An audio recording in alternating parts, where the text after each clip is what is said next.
By your powers combined, this is a Saturday Morning TVLog from Big D's Entertainment Rankings and Reviews. Greetings, my fellow YouTubers.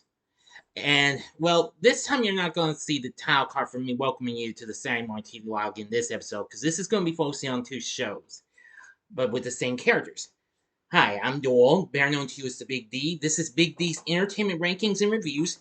Happy Earth Day, everyone. So, you're thinking, why am I bringing this up? Because, well, today's Earth Day, and with that intro, the show I'm gonna be talking about will be focusing on Earth's greatest champion. Well, as it says in the intro, but this is one show you people might like, and some you don't. But anyway, that's gonna be none other than Captain Planet himself. Yes. Now, he had two different shows. Well, maybe not factually different. They were both the same, but done by different animation studios. They were brought to us by Turner Programming Services, but along with different studios. Now then, before I get started, let's see. Yes. Now, the show was the character and its television series was created by Barbara Pyle and the big guy who runs Turner Broadcast himself, Ted Turner. Pyle developed this with Nicholas Boxer, Tom Beers, Andy Hayward, Robbie London, Bob Ford, and Cassandra Schaffison. Which I'll get to this in just which I'll get to that what those were all involved. So, if you're ready, then let's go for it. Okay, Captain Planet and the Planeteers. Now, this was the first series itself. It originally premiered in 1990 and was produced by Deke along with Turner Programming Services. That's, of course, when I brought up some of those familiar names like Andy Hayward, who was big at Deke, and Robbie London, who was recently a writer at the now defunct Filmation Studios and was now a writer for Deke. The show started in September of 1990 and ran until December of 1992. So it ran for 3 seasons overall.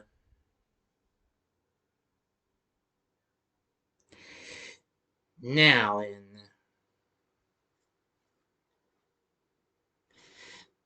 let's see here.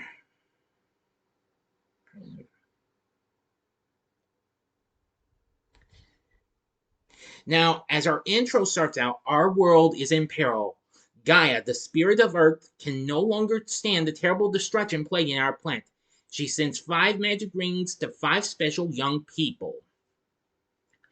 They are Kwame from Africa, who has the power of Earth, Wheeler from North America, who has the power of fire, Linka, now originally from the Soviet Union, then changed to Eastern Europe, with the power of wind. Guy from Asia, who has the power of water. And from South America, Mati with the power of heart. When the 5 powers combine, they summon Earth's greatest champion, Captain Planet. As he appears,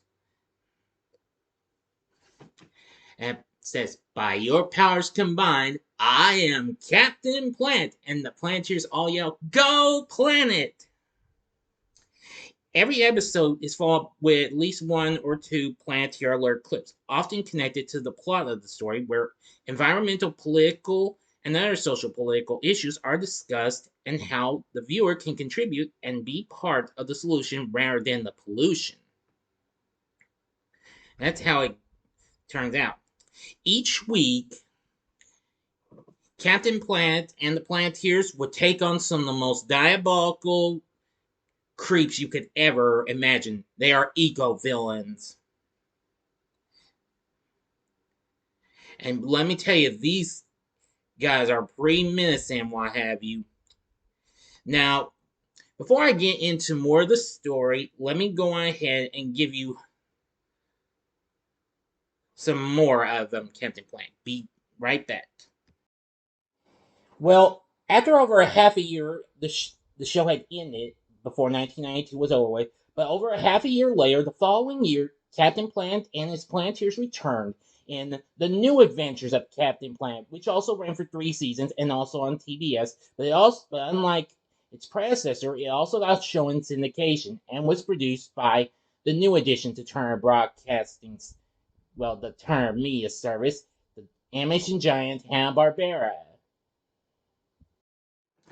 Now, with New Adventures, which I watched that mostly since I didn't get to see much of the original series until later on, I come to like the Hanna-Barbera series a whole lot. It's a sequel series and what have you. And well, the animation's much more changed considering it was Hanna-Barbera who worked on that series. And the Planeteers, well, uniforms were what colors were slightly changed and what have you. In the last season, they kind of got changed up again. Now, of course, the intro for this was changed. Now, in the intro, Lingus bit was Eastern Europe now and no longer Soviet Union because that was for the Deke series. Now, anyway, now it had music composed by Thomas Worrell from the first 3 seasons. Its theme song was a much more rockin' tune and what have you. But however, in this in the now let me try and explain this. Excuse me, everyone.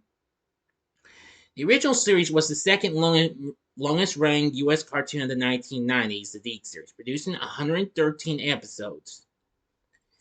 Now, the show's intro theme was composed by Tom Worrell. And the ending theme, well, was maintained by both the Deke and Hanna-Barbera versions.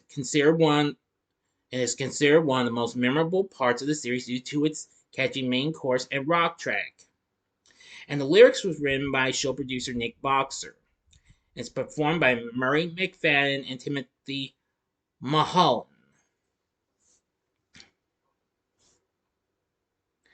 Now, as for the Hanna-Barbera series,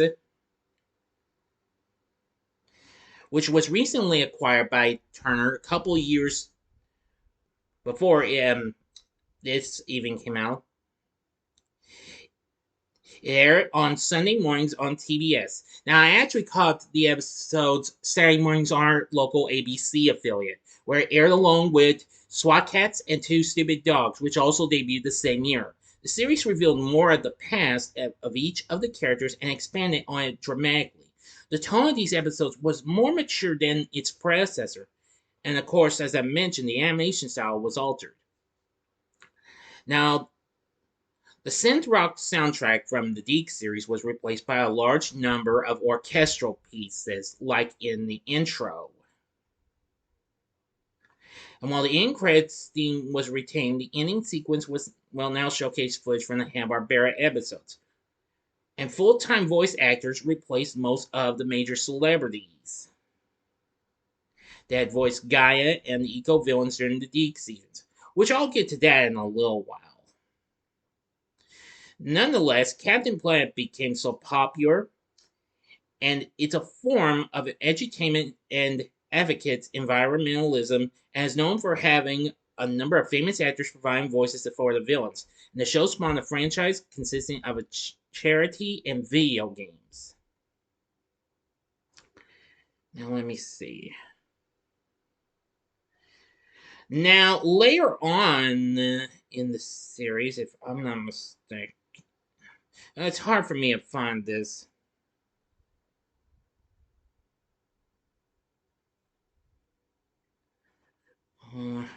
Okay, I'm sorry.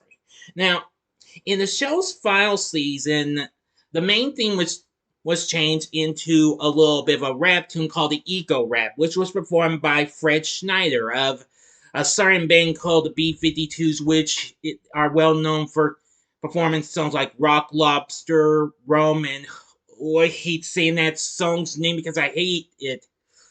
Love Shack. Sorry, everyone. Please don't get mad at me. Just understand, I don't like the song, but But I like this eco rap. It's pretty catchy and what have you. Oh yeah, and I almost forgot the B-52s had also recently done before this the Meet the Flintstones theme for the Flintstones live action movie in 1994. Anyway, overall there were so many episodes.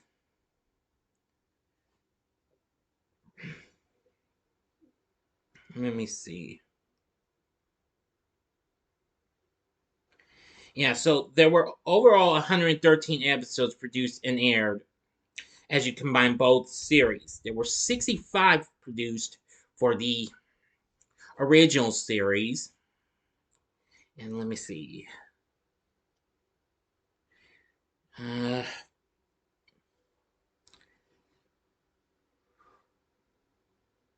Sorry, it's gonna take me a bit. I'm sorry if I'm taking your time and everything. 48, if I'm not mistaken. Yeah, 48 episodes produced of the Hanna-Barbera series. There, I got it. Now then, now for our characters. First up is the spirit of Earth herself, Gaia. In the Deke series, she's voiced by funny gal Whoopi Goldberg. While in the Hanna-Barbera series, she's voiced by Margot Kidder, who you mostly know best as Lois Lane from the Superman films with Christopher Reeve. Anyway, now Gaia is the spirit of Earth who sends the 5 magic rings with the power to control an element of nature and one controlling the element of heart to 5 chosen youths across the globe. Anyway, I will say this character is really something. Okay, but anyway, next Captain Planet,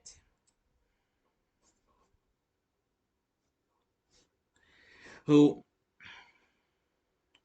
well, he appears in the form of a male blue-skinned superhero avatar with a green mullet, possessing all of the other Planeteers' amplified powers. Who is, well, of course, Captain Planet is Mati's magnified heart power in the form of the what I just mentioned.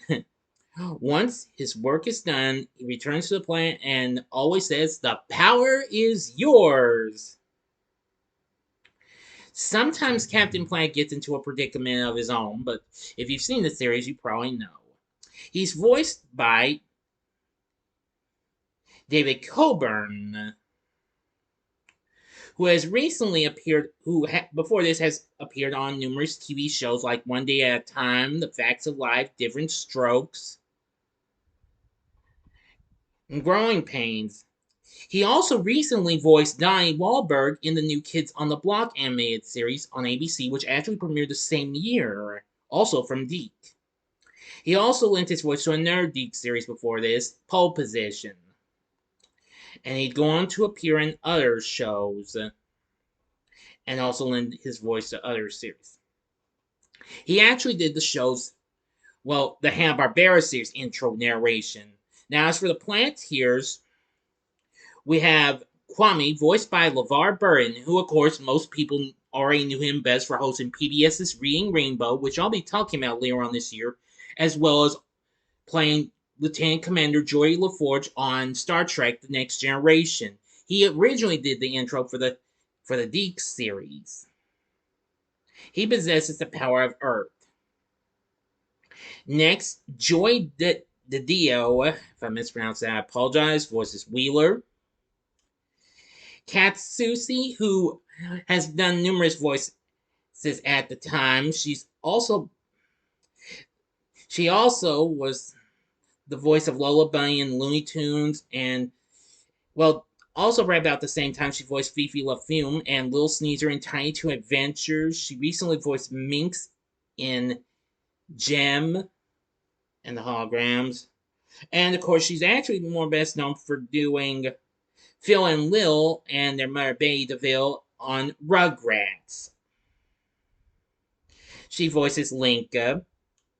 Janice Kawai voices Gee. She later go on to voice the half of the J-pop duo Puffy Amiyumi on Cartoon Network's Hi Hi Puffy Amiyumi. And voicing Mati is Scott Menville, who recently voiced numerous characters in other shows. Of course, he recently voiced Red Herring in a pup named Scooby-Doo, and he voiced several other characters. He's also got his pet spider monkey, Suchi, whose vocal effects were done by voice god Frank Welker. Next, of course, we have the eco-villains, a small group of antagonists who cause danger to the planet through pollution, deforestation, poaching, and other environmentally unsafe activities. They enjoyed this because they caused the planet they harm, and the harm they bring to obtain wealth, land, or power.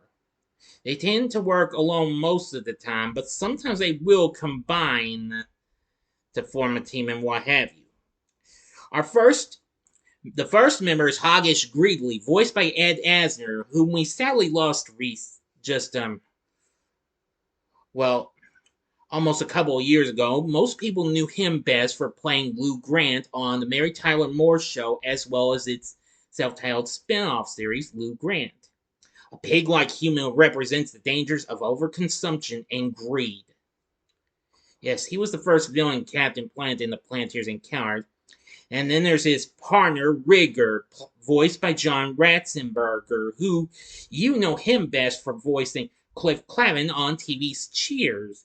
And he also has lent his voice to Disney and Pixar series, including Toy Story, Monsters Incorporated, Cars, and The Incredibles.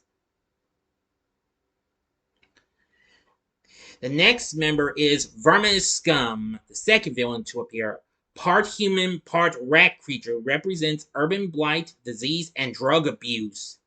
Originally voiced by Jeff Goldblum, who you know him, he appeared in the Fly remake. He also appeared in Jurassic Park and Independence Day. He originally voiced him for the first season, but for the rest of the series, he was voiced by Maurice LaMarche, who had recently lent his voice to various cartoons like The Real Ghostbusters and Popeye and Son. He also voiced Brain in Animaniacs, as well as the Pinky and the Brain series later on. He also has a group of humanoid rats called the Rat Pack. Next one is Duke Nukem, a doctor who changed himself into a radioactive yellow rock-skinned mutant who represents the misuse of nuclear power, and third villain to appear. Maurice LaMarche actually voiced him in the Hanna-Barbera series, while in the Deke series, he's voiced by the late Robert Stockwell, who was a former child actor at Metro-Goldwyn-Mayer, which of course was under license at Turner at the time. And he did numerous films and what have you. I've seen him appear. He was also already currently big at the time for playing Rear Admiral Albert Cavici on NBC's Quantum Leap at the time. And I gotta tell you, he's one bad dude. His henchman is Lead Suit, voiced by Frank Welker. Next up is the fourth villain revealed, Dr. Barbara Babs Blight. Originally voiced by Meg Ryan for the first couple of years, and then the late Mary Kay Bergman for the rest of the run. Now, Blight is a mad scientist who represents the dangers of uncontrolled technology and unethical scientific experimentation. As a result of it, the left half of her face is horribly scarred and is usually hidden by her hair. Now, and then she's aided by her artificially intelligent husband and henchman, Mal, who was originally voiced by David Rappaport in 1990, but then later was took over by Tim Curry for the rest of the series. And he has the ability to hack into other computer systems. Next would be Loot Plunder, who of course was voiced by the late great legendary actor James Coburn. Yes, for the first 3 seasons, and then Ed Gilbert took over, who had recently lent his voice to characters like Shaman and Tex Hex and others on Brave Star and other cartoons. Plunder is a poacher, and a crooked businessman who represents the evils of unethical business actions. He's the sixth villain to appear on the series. Yes, and always we hear his voice at the end. During the theme song before that, we hear the Planeteers. You'll pay for this, Captain Planet. Yeah. Now his main henchman and bodyguard is Argus Bleak, voiced by S. Scott Bullock. He also functions as a mercenary and carries out most of Plunder's dirty work. He'd later get two oversized lumberjacks for the final season called the Pinehead Brothers, voiced by Dick Gautier and Frank Welker, and their names are Okie and Dokie. Next is Sly Sludge, voiced by Martin Sheen, who I'm sure you know who that is, for the Deke run, and the Hanna-Barbera run from voiced by Jim Cummings, who was currently voicing Winnie the Pooh at the time for Disney. And I think he started voicing Tigger as well. He's an unscrupulous waste collector who represents laziness, ignorance, and the dangers of apathy and short-term thinking. However, as many of his schemes involve waste management, which is a legitimate environmental issue, he often uses that to gain apparent respectability. He's the last villain to be revealed. His main henchman is Ooze, voiced by Cam Clark, who of course was best known for voicing Leonardo and Rocksteady on the original Teenage Mutant Ninja Turtles at the time. And then there's his strongman servant who debuts in the new adventures of Captain Planet called Tank Flusher III, voiced by Frank Welker. And the final one is Zarm, voiced by the Police's own frontman Sting for the first couple years, for most of the Deke run, and then British actor David Warner. Then for the Hanna-Barbera run, he was voiced by Malcolm McDowell. He was a former spirit of the planet who left Gaia in search of other worlds and ended up laying other populous planets to ruin, lacking Gaia to balance out his methods. He represents war and destruction. He doesn't have any henchmen, but he would often manipulate other people to do his bidding. Yeah. And finally, we have Captain Pollution, voiced by David Coburn, like Captain Planet. He does appear in the Deke series. He appears in two-part episodes. One in the Deke series, which was Mission to Save Earth, and the other being the New Adventures of Captain Planet, two-part episode. A mine is a terrible thing to waste, which I definitely remember. Now then, his first appearance, Dr. Blight steals the Planeteers' rings and creates polluting duplicates of them and distributes them to most of the other eco-villains. Duke Nukem has super radiation, the counterpart of fire. Lewin Plunder has the deforestation ring, which is the counterpart of earth. Sly Sludge has the smog ring, which is counterpart of wind. Vermin Scum has the toxics ring, the counterpart of water. And Dr. Blight has the hate ring, the counterpart of heart. Yes, this guy's crazy, and he is just, man. Like, while Captain Planet's vulnerable to the pollution, what have you, Captain Pollution is weakened when he is in contact with pure elements such as clean water or sunlight. And once he says, when he comes out, by your polluting powers combined, I am Captain Pollution! And once he disappears, he declares, the polluting power is yours! Yeah. But there'll be lots of other characters you'd see later on in the series. Anyway, I have some respect for Captain Planet. It's only got its first season released on DVD, but no others. But I think there is a way you can see the show by streaming and what have you. If you can find it, then look it up and what have you. Let me see. Yeah, you can find it on Amazon and what have you. You'd have to rent or buy it and what have you. You can also find it on Vudu. And maybe a few other cartoon-themed websites.